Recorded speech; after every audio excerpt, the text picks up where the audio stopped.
یەکێک لە قەڵەمە هەرە جوانەکانی نێو ئەدەبیاتی کوردی و لە باکووری کوردستانیش موسا عنتەرە بێگومان هەرێک لە ئێمازانی کە خاوەنی قەڵەمێکی زۆر جوانە لە نێو ئەدەبیاتی کوردیە و هەروەها خاوەنی چەندین شێعر و کتێب و بڵاوکراوەی زۆر تایبەت و ناوازەیە دیارە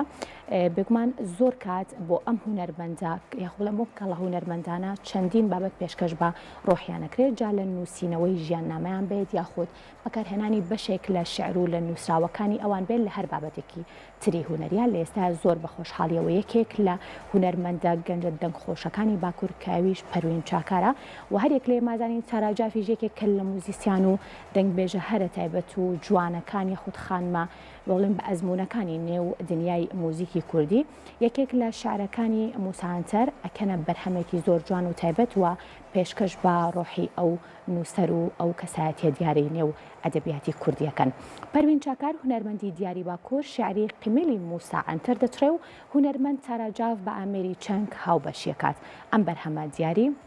دوو هونەرمەندی گەورەیە بۆ یادی 100 ساڵی لە دایکبوونی ڕۆشنبیر نووسەر و هۆنراوەنووسی کورد ئاپێ موسا کە ئەم نووسەرە بەزنا ڕۆڵی بەرچاوی بینیوە لە خزمەتی زمانی کوردی و ئەدەبیاتی کوردی لە باکووری کوردستان.